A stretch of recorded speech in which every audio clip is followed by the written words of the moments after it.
5 of them in a car, but now the car stood empty near the ruins in the front yard.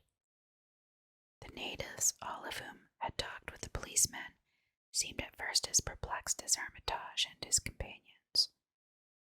Then old Sam Hutchins thought of something and turned pale, nudging Fred Farr and pointing to the dank, deep hollow. Armitage, having read the hideous diary, knew painfully well what kind of a manifestation to expect, but he did not add to the fright of the Dunwich people by giving any hints or clues. Hello, everybody. Welcome back to part 3 of HP Lovecraft's The Dunwich Horror. Oh yeah, I'm supposed to be whispering. Sorry. You will notice. Whoop, I did it again. You will notice I have nails. This is literally only the second time I've ever worn them for videos. Why? I just can't girl right. If we're talking about the stereotype girl, I can't do stereotype girl. I do think that ASMR has a nail stereotype, doesn't it? It really does. Normally, what you see is my actual nails. My nails always look white at the end. They're actually not painted. They are like that because I'm very particular about like having no like dry skin or anything under my nails, so I'm like constantly cleaning them. I think that's why. Maybe they're really healthy too. I don't know. I can't even look, I can't even. This is why I don't wear them. Like trying to pick this up. What is my life anymore? The Dunwich Horror. Chapter 8. In the meantime, a quieter, yet even more spiritually poignant phase of the horror had been blackly unwinding itself behind the closed door of a shelf-lined room in Arkham. The curious manuscript record or diary of Wilbur Whately, delivered to Miskatonic University for translation, had caused much worry and bafflement among the experts in languages, both ancient and modern. Its very alphabet, notwithstanding a general resemblance to the heavily shaded Arabic used in Mesopotamia, being absolutely unknown to any available authority. The final conclusion of the linguists was that the text represented an artificial alphabet, giving the effect of a cipher, though none of the usual methods of cryptographic solution seemed to furnish any clue, even when applied on the basis of every tongue the writer might conceivably have used. The ancient books taken from Whately's quarters, while absorbingly interesting, and in several cases promising to open up new and terrible lines of research among philosophers and men of science. Bloody heck, I knew that was going to happen. Again!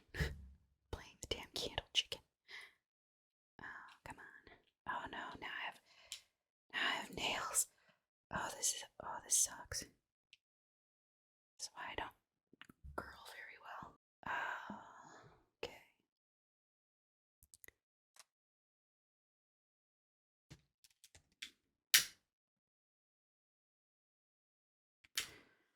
That'll do.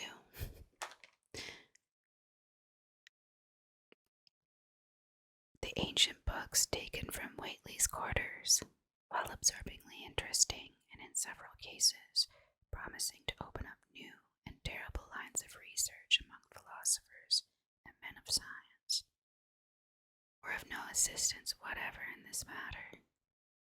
One of them, a heavy tome with an iron clasp, was in another unknown alphabet. This one a very different cast, and resembling Sanskrit more than anything else. The old ledger was at length given wholly into the charge of Dr. Armitage, both because of his peculiar interest in the Whately matter, and because of his wide linguistic learning and skill in the mystical formulae of antiquity.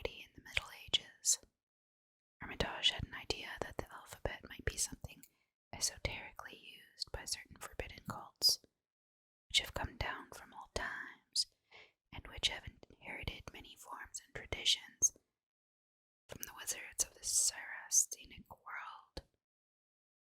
That question, however, he did not deem vital, since it would be unnecessary to know the origin of the symbols, if, as he suspected, they were used as a cipher in a modern language. It was his belief that, considering the great amount of text involved, the writer would scarcely have wished the trouble of using another speech than his own, save perhaps in certain special formulae and incantations. Accordingly, he attacked the manuscript with the preliminary assumption that the bulk of it was in English.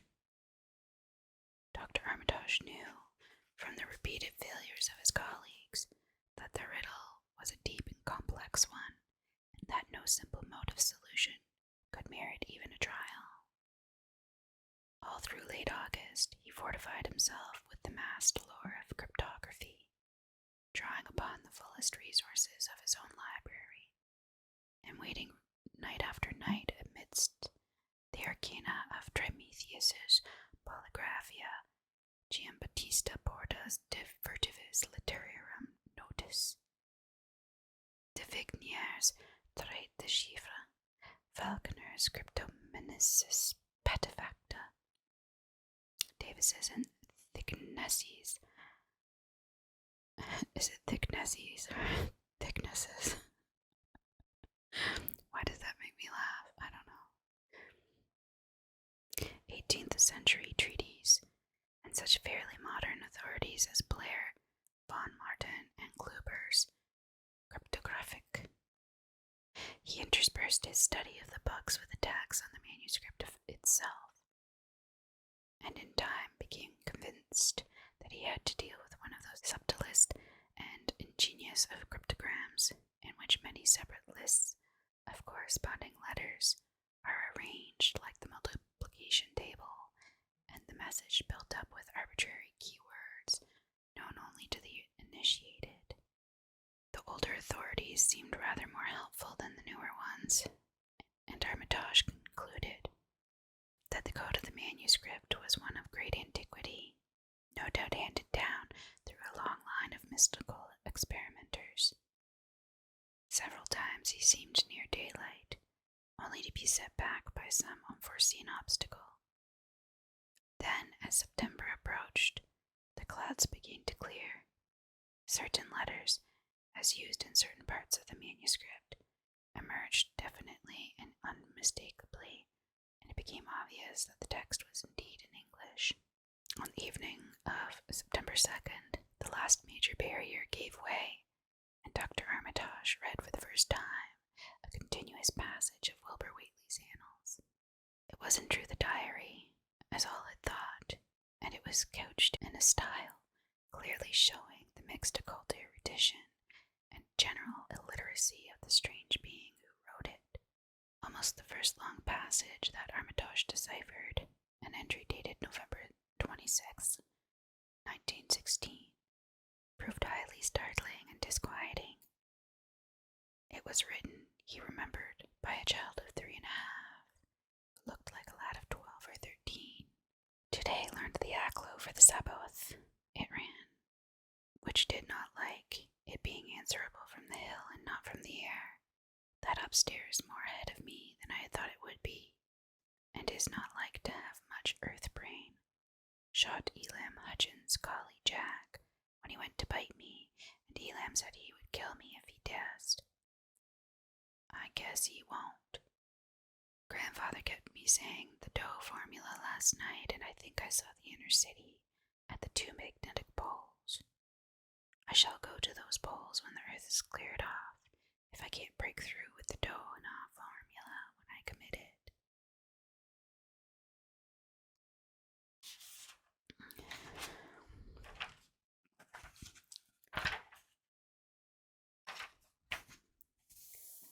They from the air told me at Sabbath that it will be years before I can clear off the earth. And I guess grandfather will be dead then, so I shall have to learn all the angles of the planes, and all the formulas between the YR in the inner. They form, I don't know how to say it, but whatever, it's weird. They from outside will help, but they cannot take body without human blood. That upstairs looks like it will have the right cast. I can see it a little when I make the Vorish sign, or blow the powder of Abengazi at it, and it is near like them at May Eve on the hill. The other face may wear off some. I wonder how I shall look when the earth is cleared, and there are no earth beings on it. He that came with the Aklo Sabbath said I may be transfigured, there being much of outside to work on. Morning found Dr. Armitage in a cold sweat of terror and a frenzy of wakeful concentration. He had not left the manuscript all night, but sat at his table under the electric light, turning page after page with shaking hands as fast as he could decipher the cryptic text. He had nervously telephoned his wife he would not be home, and when she brought him a breakfast from the house, he could scarcely dispose of a mouthful.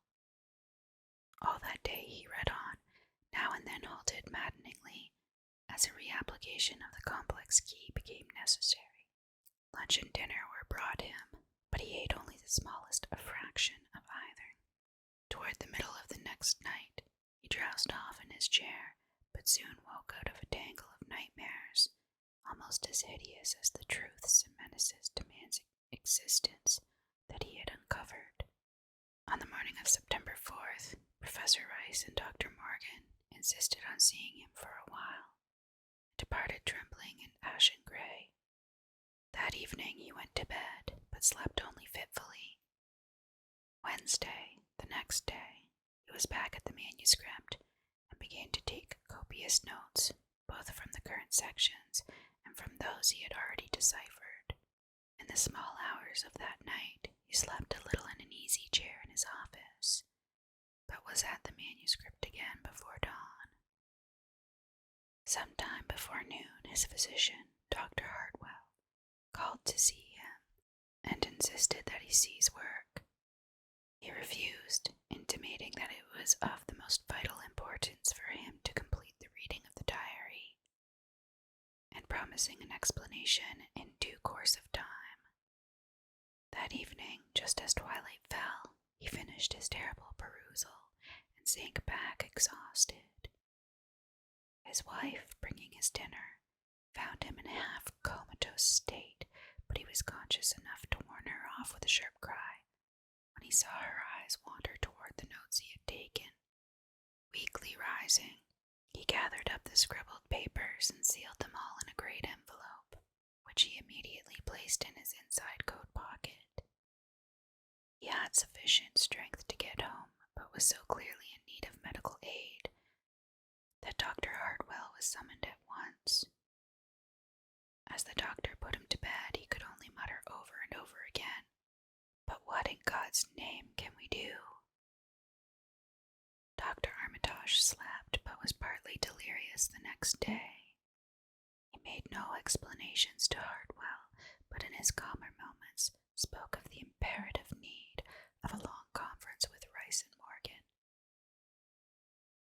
His wilder wanderings were very startling indeed, including frantic appeals that something in a boarded-up farmhouse should be destroyed, fantastic references to some plan for the extirpation of the entire human race and all animal and vegetable life from the earth by some terrible elder race of beings from another dimension. Dun, dun, dun. He would shout that the world was in danger, since the elder things wished to strip it and drag it away from the solar system and cosmos of matter into some other plane, or phase of entity from which it had once fallen, vigintillions of eons ago. At other times he would call for the dreaded Necronomicon and the Daemonalitria of Remigius, in which he seemed hopeful of finding some formula to check the peril he conjured up. Stop them, he would shout. Those suppose Whately's meant to let them in, and the worst of all is left. Tell Rice and Morgan we must do something. It's a blind business, but I know how to make the powder. It hasn't been fed since the 2nd of August, when Wilbur came here to his death, and at that rate. But Armitage had a sound physique, despite his 73 years, and slept off his disorder that night without developing any real fever. He woke late Friday, clear of head, though sober with a gnawing fear and tremendous sense of responsibility. Saturday afternoon, he felt able to go over to the library and summon Rice and Morgan for a conference. And the rest of that day and evening, the three men tortured their brains in the wildest speculation, the most desperate debate. Strange and terrible books were drawn voluminously from the stacked shelves and from secure places of storage, and diagrams and formulae were copied with feverish haste and in bewildering abundance. Of skepticism there was none.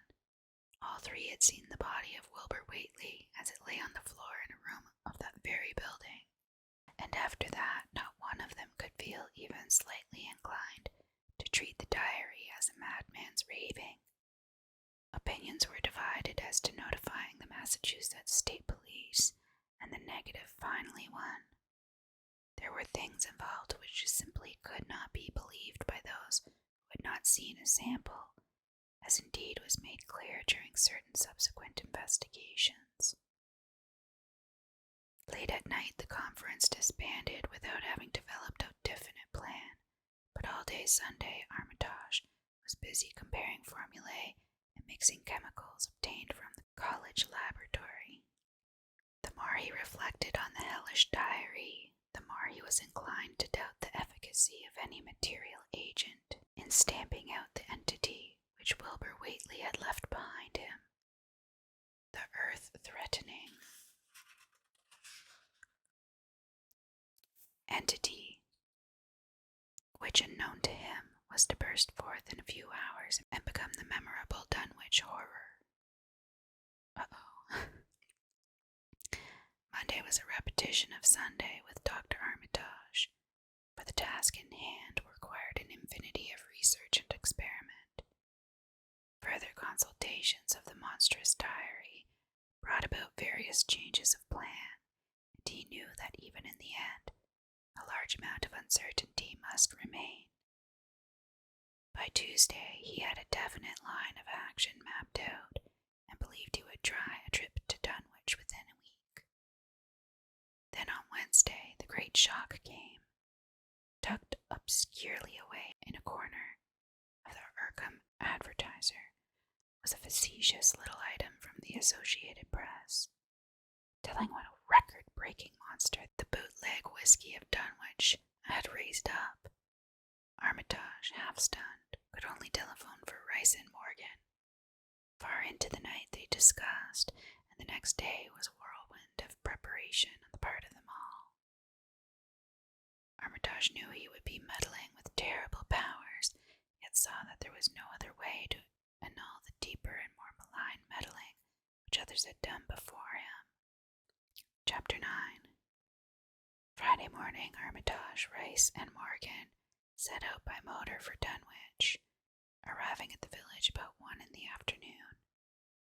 The day was pleasant, but even in the brightest sunlight, a kind of quiet dread and portent seemed to hover about the strangely domed hills and the deep shadowy ravines of the stricken region.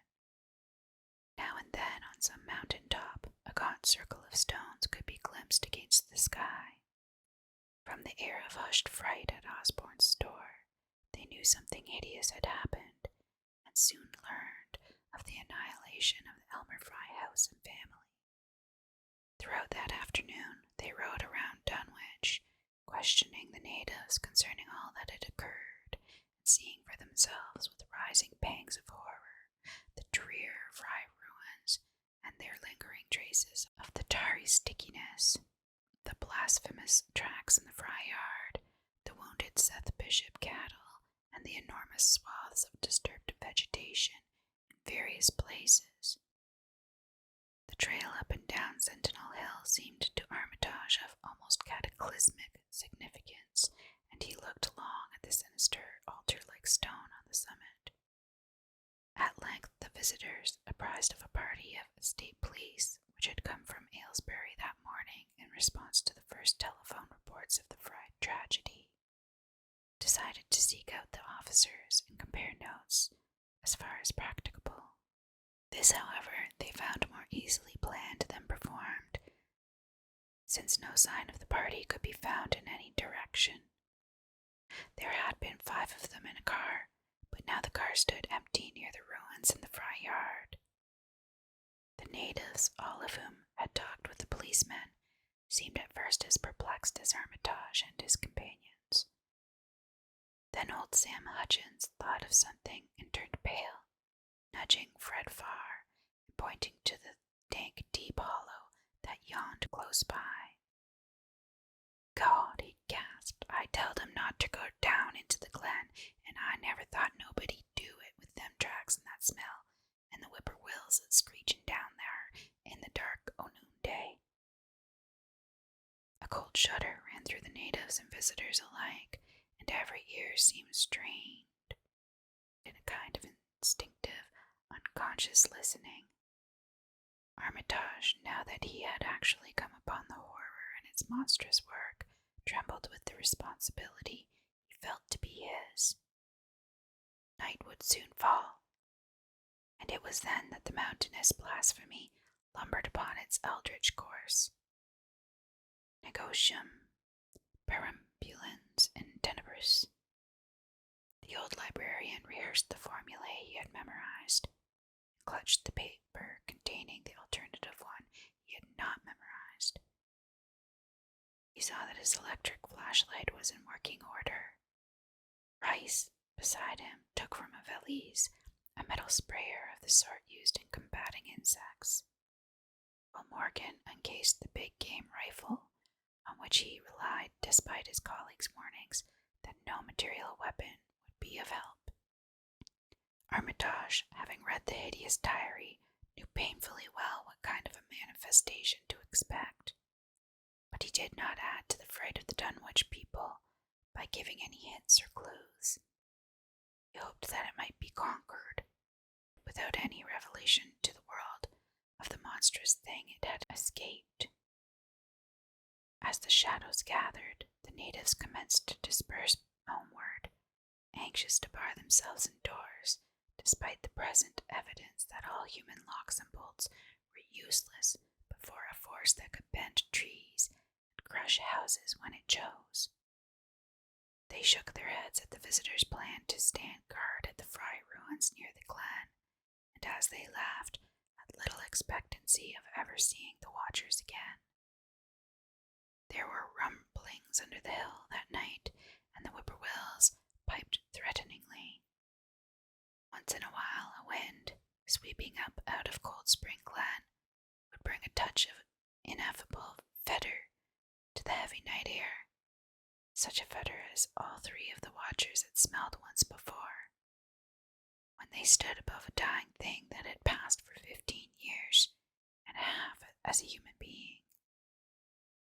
But the looked-for terror did not appear. Whatever was down there in the glen was biding its time, and Armitage told his colleagues it would be suicidal to try and attack it in the dark. Morning came wanly, and the night sounds ceased. It was a grey, bleak day, with now and then a drizzle of rain, and heavier clouds seemed to be piling themselves up beyond the hills to the northwest. The men from Arkham were undecided what to do, seeking shelter from the increasing rainfall beneath one of the few undestroyed Fry outbuildings. They debated the wisdom of waiting or of taking the aggressive.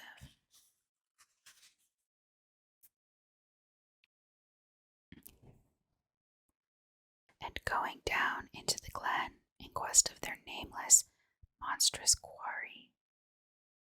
The downpour waxed in heaviness, and distant peals of thunder sounded from far horizons.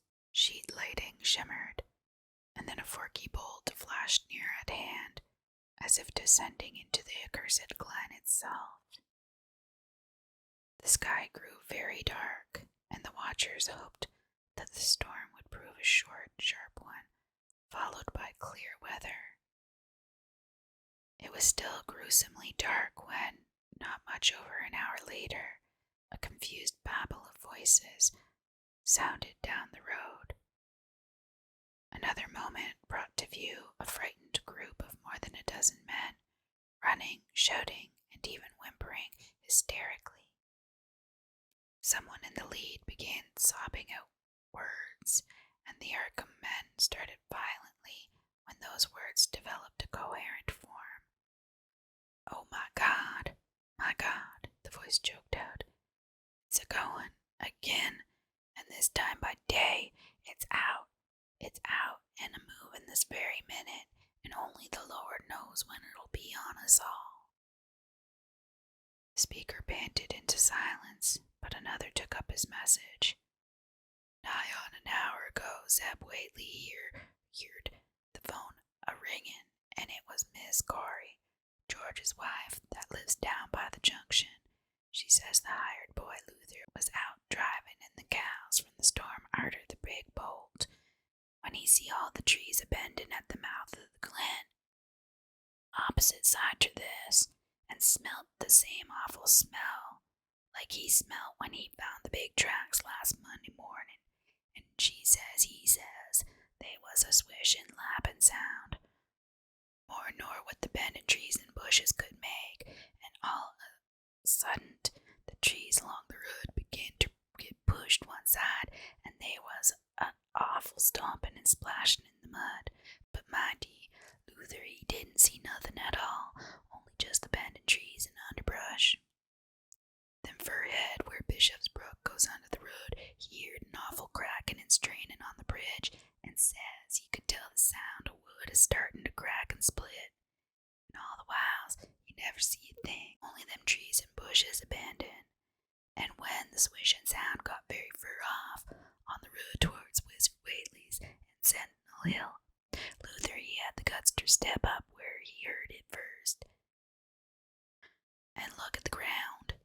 It was all mud and water, and the sky was dark, and the rain was wiping out all tracks, about as fast as could be, but beginning at the glen mouth. Where the trees had moved, they was still some of them awful prints big as barrels like he saw Monday." At this point the first excited speaker interrupted. "But that ain't the trouble now. That was only the start. Zeb here was calling folks up, and everybody was listening in when a call from Seth Bishop's cut in. His housekeeper Sally was carrying on fit to kill. She just seed the trees abandoned beside the road, and says they was a kind of mushy sound, like an elephant puffing and treading and heading for the house. Then she up and spoke sudden of a fearful smell, and says her boy Chauncey was a-screaming as how, just like what he smelt up to the Whately ruins Monday morning, and the dogs was all a-barking and whining awful. And then she let out a terrible yell, and says the shed down the road had just caved in like the storm had blowed it over, only the wind wasn't strong enough to do that. Everybody was listening, and we could hear lots of folks on the wire a-gasping. All to once, Sally she yelled again, and says the front yard, picket fence, had just crumbled up, though they wasn't no sign of what done it. Then everybody on the line could hear Chauncey and old Seth Bishop a-yelling, too. And Sally was shrieking out that something heavy had struck the house. Not lightning nor nothing, but something heavy again, the front that kept a-launching itself again and again, though you couldn't see nothing out the front winders. And then, lines of fright deepened on every face, and Armitage, shaken as he was, had barely poise enough to prompt the speaker. And then, Sally, she yelled out, 'Oh help, the house is a-caving in,' and on the wire we could hear a terrible crashing, and a whole flock a-screaming, just like when Elmer Fry's place was took, only was." The man paused, and another of the crowd spoke. "That's not all, not a sound nor squeak o' the phone steel like. We that heerd it got out forts and wagons and rounded up as many able-bodied menfolks as we could get at Corey's place, and came up here to see what you thought best to do. Not but what I think it's the Lord's judgment for our iniquities that no mortal can ever set aside. Armitage saw that the time for positive action had come and spoke decisively to the faltering group of frightened rustics. We must follow it, boys. He made his voice as reassuring as possible. I believe there's a chance of putting it out of business. You men know that those Whateleys were wizards. Well, this thing is a thing of wizardry and must be put down by the same means. I've seen Wilbur Whately's diary and read some of the strange old books he used to read, and I think I know the right kind of spell to recite to make the thing fade away. Of course, one can't be sure, but we can always take a chance. It's invisible, I knew it would be, but there's a powder in this long-distance spray that might make it show up for a second. Later on we'll try it. It's a frightful thing to have alive, but it isn't as bad as what Wilbur would have let in if he'd lived longer. You'll never know what the world has escaped. Now we've only this one thing to fight, and it can't multiply. It can, though, do a lot of harm, so we mustn't hesitate to rid the community of it. We must follow it, and the way to begin is to go to the place that has just been wrecked. Let somebody lead the way. I don't know your roads very well, but I have an idea. There might be a shorter cut across lots. How about it? The men shuffled about a moment, and then Earl Sawyer spoke softly, pointing with a grimy finger through the steadily lessening rain. I guess you can get to Seth Bishop's quickest by cutting across the lower meadow here, wading the brook at the low place, and climbing through Carrier's Mow and in the timber lot beyond. That comes out on the upper road mighty nigh souths, a little to the other side. Armitage with Rice and Morgan started to walk in the direction indicated, and most of the natives followed slowly. The sky was growing lighter, and there were signs that the storm had worn itself away. When Armitage inadvertently took a wrong direction, Joe Osborne warned him and walked ahead to show the right one. Courage and confidence were mounting, though the twilight of the almost perpendicular wooded hill, which lay toward the end of their shortcut, and among whose fantastic ancient trees they had to scramble as if up a ladder, put these qualities to a severe test. At length they emerged on a muddy road to find the sun coming out. They were a little beyond the Seth Bishop place, but bent trees and hideously unmistakable tracks showed what had passed by. Only a few moments were consumed in surveying the ruins just around the bend. It was the Fry incident all over again, and nothing dead or living was found in either of the collapsed shells which had been the Bishop house and barn. No one cared to remain there amidst the stench and tarry stickiness, but all turned instinctively to the line of horrible prints leading on toward the wrecked Whately farmhouse and the altar-crowned slopes of Sentinel Hill. As the men passed the site of Wilbur Whately's abode, they shuddered visibly and seemed again to mix hesitancy with their zeal. It was no joke tracking down something as big as a house that one could not see, but that had all the vicious malevolence of a demon. Opposite the base of Sentinel Hill, the tracks left the road, and there was a fresh bending and matting visible along the road swath, marking the monster's former route to and from the summit. Armitage produced a pocket telescope of considerable power and scanned the steep green side of the hill. Then he handed the instrument to Morgan, whose sight was keener. After a moment of gazing, Morgan cried out sharply, passing the glass to Earl Sawyer and indicating a certain spot on the slope with his finger.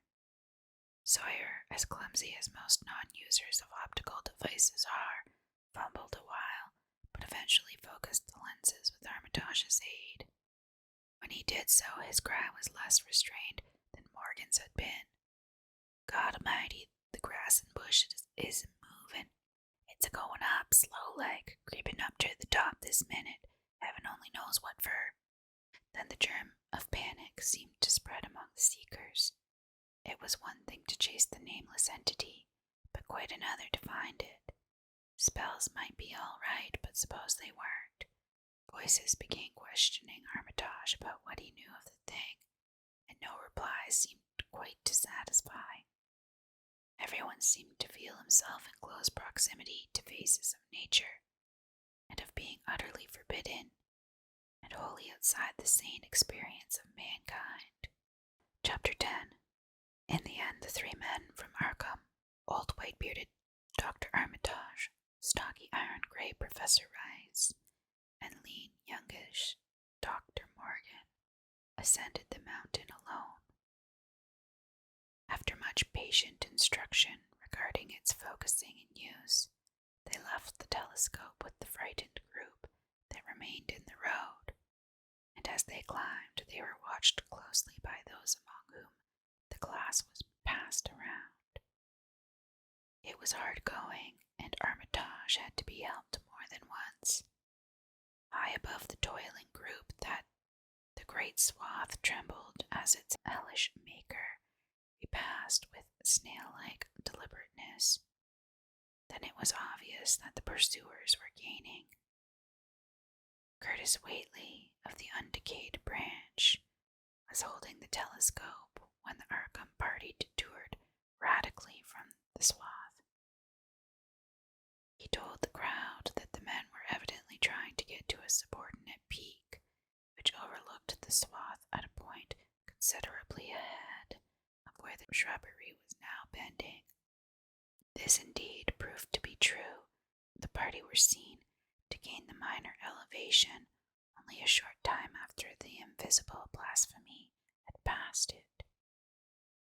Then Wesley Corey, who had taken the glass, cried out that Armitage was adjusting the sprayer which Rice held, and that something must be about to happen. The crowd stirred uneasily, recalling that the sprayer was expected to give the unseen horror a moment of visibility. 2 or 3 men shut their eyes, but Curtis Whately snatched back the telescope and strained his vision to the utmost.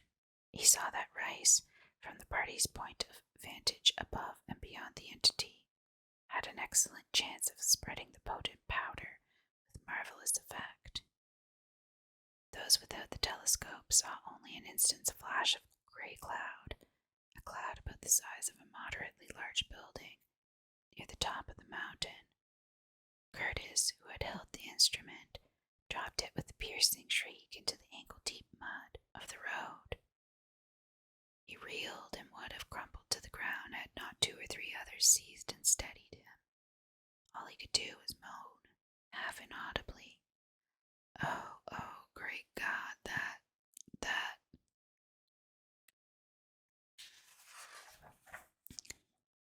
There was a pandemonium of questioning, and only Henry Wheeler thought to rescue the fallen telescope and wipe it clean of mud. Curtis was past all coherence, and even isolated replies were almost too much for him. "Bigger'n a barn, all made o' squirmin' ropes, whole thing sorta shaped like a hen's egg, bigger'n anything, with dozens of legs like hogsheads that half shut up when they step. Nothing solid about it. All like jelly and made o' separate wriggling ropes pushed close together. Great bulging eyes all over it, 10 or 20 mouths or trunks sticking out all along the sides, big as stovepipes, and all a-tossing and opening and shutting, all gray with kinder blue or purple rings, and God in heaven, that half face on top." This final memory, whatever it was, proved too much for poor Curtis, and he collapsed completely before he could say more. Fred Farr and Will Hutchins carried him to the roadside and laid him on the damp grass. Henry Wheeler, trembling, turned the rescued telescope on the mountain to see what he might. Through the lenses were discernible 3 tiny figures figures, apparently running toward the summit as fast as the steep incline allowed. Only these, nothing more. Then everyone noticed a strangely unseasonable noise in the deep valley behind, and even in the underbrush of Sentinel Hill itself. It was the piping of unnumbered whippoorwills, and in their shrill chorus there seemed to lurk a note of tense and evil expectancy. Earl Sawyer now took the telescope and supported the three figures standing on the topmost ridge, virtually level with the altar stone, but at a considerable distance from it. One figure, he said, seemed to be raising its hands above its head at rhythmic intervals, and as Sawyer mentioned the circumstance, the crowd seemed to hear a faint, half-musical sound from the distance, as if a loud chant were accompanying the gestures. The weird silhouette on that remote peak must have been a spectacle of infinite grotesqueness and impressiveness, but no observer was in a mood for aesthetic appreciation. "Guess he's saying the spell," whispered Wheeler as he snatched back the telescope. The whippoorwills were piping wildly and in a singularly curious, irregular rhythm, quite unlike that of the visible ritual. Suddenly the sunshine seemed to lessen without the intervention of any discernible cloud. It was a very peculiar phenomenon, and was plainly marked by all. A rumbling sound seemed brewing beneath the hills, mixed strangely with a concordant rumbling which clearly came from the sky.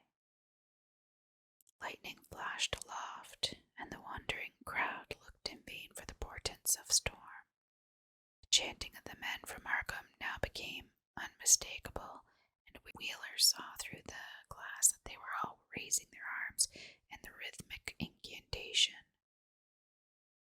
From some farmhouse far away came the frantic barking of dogs.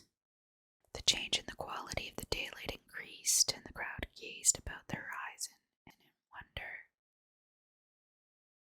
A purplish darkness, born of nothing more than a spectral deepening of the sky's blue, pressed down upon the rumbling hills.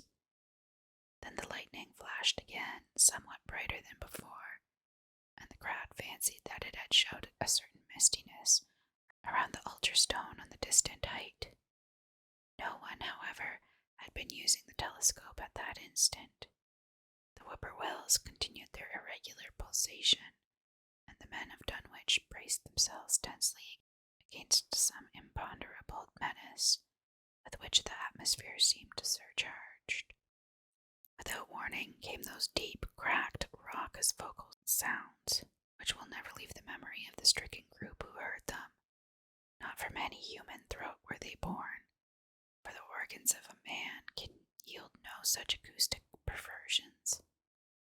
Rather would one have said they came from the pit itself, had not their source been so unmistakably the altar stone on the peak.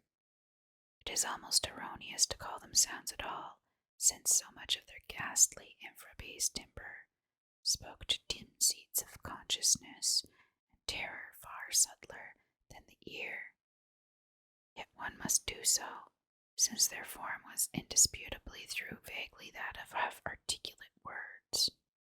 They were loud as the rumblings and the thunder, above which they echoed, yet did they come from no visible being, and because imagination might suggest a conjectural source in the world of non-visible beings, the huddled crowd at the mountain's base huddled still closer, and winced as if in expectation of a blow. Inai, Tavolgna, Yogzathas, rang the hideous croaking out of space. Think, Negredla. The speaking impulse seemed to falter there, as if some frightful psychic struggle were going on. Henry Wheeler strained his eye at the telescope, but saw only the three grotesquely silhouetted human figures on the peak, all moving their arms furiously in strange gestures as their incantation drew near its culmination.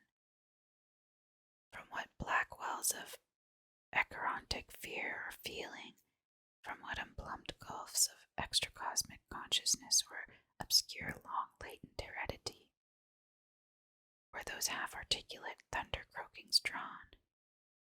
Presently they began to gather renewed force and coherence as they grew in stark, utter, ultimate frenzy. Eh-ya-ya-ya, eh-ya-ya-ya, enga, enga, enga, eh-ya, help, help, father, father, Yog-Sothoth. But that was all. The pallid group in the road, still reeling at the indisputably English syllables that had poured thickly and thunderously down from the frantic vacancy beside that shocking altar stone, were never to hear such syllables again. Instead, they jumped violently at the terrific report which seemed to rend the hills, the deafening cataclysmic peal, whose source, be it in earth or sky, no hearer was ever able to place. A single lightning bolt shot from the purple zenith to the altar stone, and a great tidal wave of viewless force and indescribable stench swept down from the hill to all the countryside. Trees, grass, and underbrush were whipped into a fury, and the frightened crowd at the mountain's base, weakened by the lethal fetter that seemed about to asphyxiate them, were almost hurled off their feet. Dogs howled from the distance. Green grass and foliage wilted to a curious, sickly yellow-gray, and over field and forest were scattered the bodies of dead whippoorwills. The stench left quickly, but the vegetation never came right again. To this day there is something queer and unholy about the growths on and around that fearsome hill. Curtis Whately was only just regaining consciousness when the Arkham men came slowly down the mountain, and the beams of a sunlight once more brilliant and untainted. They were grave and quiet, and seemed shaken by memories and reflections even more terrible than those which had reduced the group of natives to a state of cowed quivering. In reply to a jumble of questions, they only shook their heads and reaffirmed one vital fact. The thing is gone forever, Armitage said. It has been split up into what it was originally made of and can never exist again. It was an impossibility in a normal world. Only the least fraction was really matter in any sense we know. It was like its father, and most of it has gone back to him in some vague realm or dimension outside our material universe. Some vague abyss out of which only the most accursed rites of human blasphemy could ever have called him for a moment on the hills. There was a brief silence, and in that pause the scattered senses of poor Curtis Whately began to knit back into a sort of continuity, so that he put his hands to his head with a moan. Memory seemed to pick itself up where it had left off, and the horror of the sight that had prostrated him burst in upon him again. Oh my God, that half face on top of it, that face with the red eyes and crinkly albino hair, and no chin, like the Whateleys. It was an octopus, centipede, spider kind of thing, but there was a half-shaped man's face on top of it, and it looked like Wizard Whately's, only it was yards and yards across. He paused exhausted, as the whole group of natives stared in a bewilderment, not quite crystallized into fresh terror. Only old Zebulon Whately, who wanderingly remembered ancient things, but who had been silent heretofore, spoke aloud. 15 year gone, he rambled. I heard old Whately say as how some day we'd hear a child o' Lavinies a callin' its father's name on the top o' Sentinel Hill. Oh yeah, I remember that. That was in the first video, I think, of the Dunwich Horror. But Joe Osborne interrupted him to question the Arkham men anew. What was it anyhow? And however did young Wizard Whately call it out of there it come from? Armitage chose his words very carefully. It was mostly a kind of force that doesn't belong in our part of space. A kind of force that acts and grows and shapes itself by other laws than those of our sort of nature. We have no business calling in such things from outside, and only very wicked people and very wicked cults ever try to. There was some of it in Wilbur Whately himself, enough to make a devil and a precocious monster of him, and to make his passing out a pretty terrible sight. I'm going to burn his accursed diary, and if you men are wise, you'll dynamite that altar stone up there and pull down all the rings of standing stones on the other hills. Things like that brought down the beings those Whateleys were so fond of, the beings they were going to let in tangibly, to wipe out the human race and drag the earth off to some nameless place for some nameless purpose.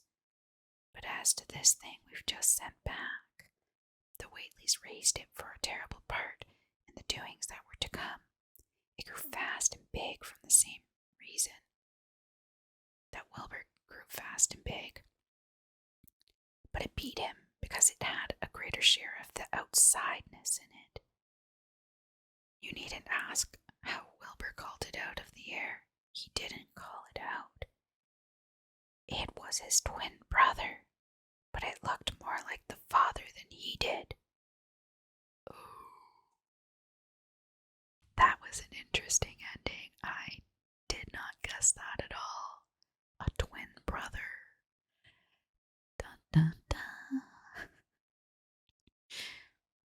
That's the end of the Dunwich Horror. I hope you enjoyed that story. It's pretty long for 3 videos. There are longer ones, but I don't think we'll get to them before the new year anyway. I don't know exactly how many more I'm going to do because I need to figure out how long I need for the Christmas story. Well, at least one more. After this, I'm going to record one short one, a 1-video Lovecraft story, and then we'll see. I'll have to calculate somehow. I don't know how, but I'm going to try. Anyway, thank you so much for watching. If you like this book, you can find a link in the description where to buy it. And don't forget to like and subscribe to my video if you haven't already. Thank you so much for watching. I will see you again next time. You have been watching ASMR Sleep. Don't forget to like and subscribe and hit that notification bell to get all future content. Thank you for watching. See you next time.